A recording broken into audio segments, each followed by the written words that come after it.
जिसके मुताबिक उसका मुर्दों में से जी उठना जरूर था।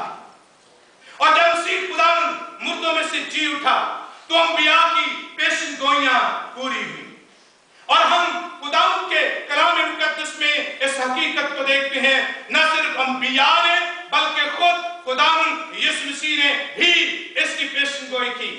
उन्होंने खुद फरमाया कि मैं यरूशलेम में बेशरा लोगों के हवाले किया जाऊंगा, वो मुझे कत्ल करेंगे, वो मुझे दफन करेंगे और मैं तीसरे दिन मुर्दों में से जी उठूंगा।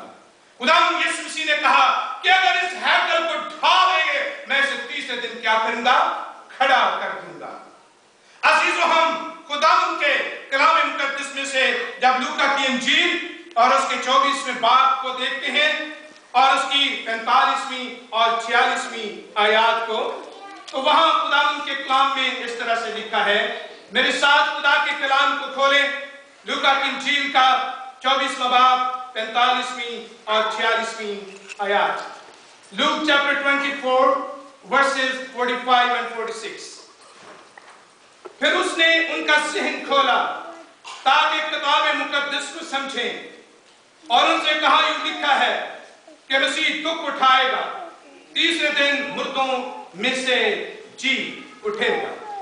तो खुदावंद यीशु मसीह तीसरे दिन मुर्दों में से जी उठा।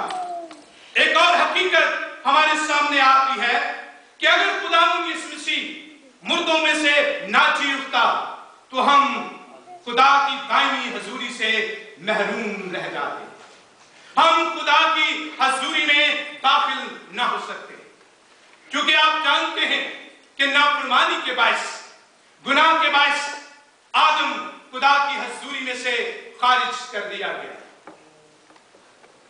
और पुराने अहदनामे में हम इस हकीकत को सीखते हैं कि बाग एदन के चारों तरफ लिखा है, शोला सन तलवार का पहरा लगा दिया गया कि आदम बाग में दाखिल होकर जिंदगी के दरख्त का फल खाकर जिंदगी का वारिस न हो जाए। जिंदगी का वारिस होने के लिए, जिंदगी को फिर पाने के लिए हजूरी से जब हम निकाल दिए गए थे, खारिज कर दिए गए थे, फिर से खुदा की हजूरी में दाखिल होने के लिए, फिर से उसकी कुर्बत में आने के लिए, उसकी नजदीकी में आने के लिए मसीह खुदावंद का मुर्दों में से जी उठना यकीनी था। मसीह खुदावंद का कफ्फारा बहुत जरूरी था। मसीह खुदावंद ने सलीब पर कफ्फारा दिया और तीसरे दिन मुर्दों में से जी उठा ताकि खुदा के साथ हमारा मिलाप हो जाए। और आप जुमे के दिन सुन रहे थे कि हैकल का पर्दा ऊपर से लेकर नीचे तक फट गया और हैकल के पर्दे के फट जाने के बारे में आप जानते हैं, उसका मकसद यह था कि अब खुदा के साथ हमारी रिसाई हो गई है, क्योंकि उस पर्दे के पीछे कोई शख्स नहीं जा सकता था। एक ही शख्स जाता था और वो सरदार काहिन था, और वो भी द डे ऑफ अटोनमेंट यानी निजात के दिन पर वहां दाखिल होता था। और वहां दाखिल होने से पहले उसे अपने और कौम के गुनाहों के लिए कुर्बानी देनी होती थी, और अगर वो बगैर कुर्बानी के गुनाह की हालत में वहां जाता तो वहीं गिरकर मर जाता था। और आप बाइबल मुकद्दस में इस हकीकत को देखते हैं, और आज भी आप बहुत से प्रीस्ट को देखेंगे, उनकी कमर में एक रस्सा बांधा होता है, और उसका मकसद यह होता था कि जब वो अंदर जाएगा, गिर जाएगा, तो वहां से उसे बाहर निकाल लिया जाएगा, क्योंकि किसी को अंदर जाने की इजाजत नहीं। लेकिन आज मसीह खुदावंद ने मुर्दों में से जी उठकर इसको यकीनी बना दिया।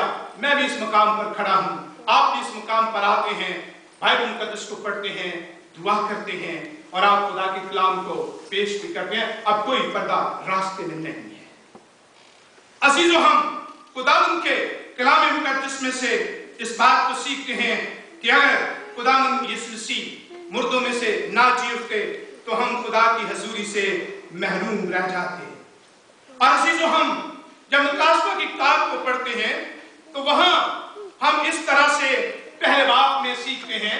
मुकाशवा की किताब का पहला बाब, the book of revelation chapter 1 versus 17 and 18, वहां खुदावंद के कलाम में इस तरह से बयान किया गया है। जब मैंने उसे देखा तो उसके पांव में मुर्दा सा गिर पड़ा और उसने ये कहकर मुझ पर अपना दाहिना हाथ रखा कि खौफ न कर, मैं अव्वल और आखिर और जिंदा हूं, मर गया था और देख अब्दुल्लाबाद जिंदा रहूंगा और मौत और आलम रवा की कुंजियां मेरे पास है। खुदावंद यीशु मसीह ने यकीन दिलाया कि मैं अव्वल और आखिर हूं और जिंदा हूं, मर गया था, देख अब्दुल्लाबाद जिंदा रहूंगा। और अजीजों, हम इस हकीकत को जानते हैं कि खुदावंद यीशु मसीह मर गया, दफन हुआ, तीसरे दिन मुर्दों में से जी उठा और फिर मरने का नहीं। और उसी ने अपने शागिर्दों से ये कहा कि मैं दुनिया के आखिर तक तुम्हारे साथ हूं। और अजीजों, जब हम यूहन्ना की इंजील के 14 बाब को पढ़ते हैं तो खुदावंद यीशु मसीह ने अपने शागिर्दों से कहा कि मैं जा रहा हूं, दूसरा मददगार तुम्हारे पास भेजूंगा, यानी रूह हक, वो तुम्हारे साथ होगा और वो तुम्हारे अंदर होगा और वो बाप से मुझसे हासिल करके जो कुछ मैंने आपको बताया, जो बातें मैंने आपसे की हैं, याद दिलाएगा। खुदावंद यीशु मसीह ने कहा मैं दुनिया के आखिर तक तुम्हारे साथ। हम खुदावंद के कलाम मुकद्दस में से एक और हकीकत को देखते हैं कि मसीह खुदावंद का मुर्दों में से जी उठना गुनाहगार इंसान की निजात की तकमील है।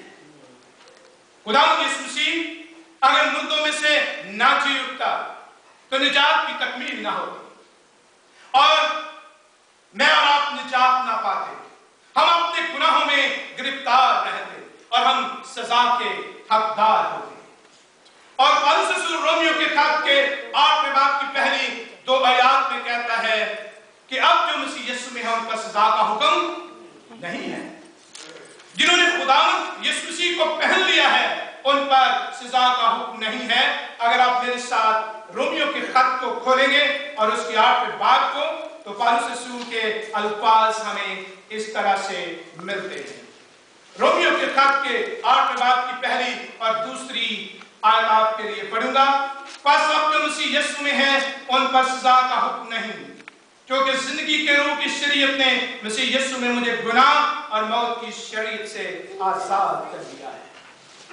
अब मैं और आप आजाद हैं, लेकिन आजादी का कोई और मतलब नहीं लेना चाहिए। बाइबल मुकद्दस में लिखा है आजादी बदी का पर्दा न बने। और बात दफा मसीह यीशु में हमें जो आजादी है हम उसे बदी का पर्दा बनाते हैं। और बात दफा जब हम निजात की बात करते हैं, सैल्वेशन की बात करते हैं, मसीह खुदावंद के मुर्दों में से जी उठने की बात करते हैं, हम ये कहते हैं कि मसीह खुदावंद ने हमारे गुनाहों का कफारा दे दिया है, अब हमें कुछ करने की जरूरत नहीं। अगर आप थियोलॉजिकली और बिब्लिकली इस हकीकत को देखते हैं, निजात के प्रोसेस को देखते हैं, तो अजीजों, जब हम अपनी निजात के बारे में बिब्लिकली और थियोलॉजिकली देखते हैं तो ये इस तरह से है, हम निजात पा चुके हैं, हम निजात पा रहे हैं और हम निजात पाते रहेंगे। हमारी निजात का प्रोसेस जो है वो जारी है जब तक खुदावंद यीशु मसीह वापस नहीं आता और वो अपनी कलीसिया को, अपने चर्च को अपने साथ नहीं ले जाता। और अजीजों, हम खुदावंद के कलाम मुकद्दस में जब पहला कुरिन्थियों उसका 15वां बाब और उसकी 17 आयत को देखते हैं तो वहां रसूल इस तरह से बयान करता है। पहला कुरिन्थियों उसका 15वां बाब और उसकी 17 आयत में इस तरह से लिखा है, और अगर मसीह नहीं जी उठा तो तुम्हारा ईमान बेफायदा है, तुम अब तक अपने गुनाहों में गिरफ्तार। अजीजों, मसीह खुदावंद हकीकत में जी उठा है और इसीलिए मसीह की मौत हमारे लिए फायदेमंद है और आपकी और मेरी निजात का जो प्लान था, जो प्रोसेस था, वो तकमील को पहुंचा है। और आज सुबह मुझे मेरे एक बड़े अजीज दोस्त ने कॉल की। उसने कहा कि मैंने आपको कॉल इसलिए किया इससे पहले कि मैं बिजी हो जाऊं, मैं आपको हैप्पी ईस्टर कहना चाहता हूं। तो उन्होंने मुझे कहा कि आज सुबह मुझे भी एक कॉल आई और जब उन्होंने मुझसे कहा कि हैप्पी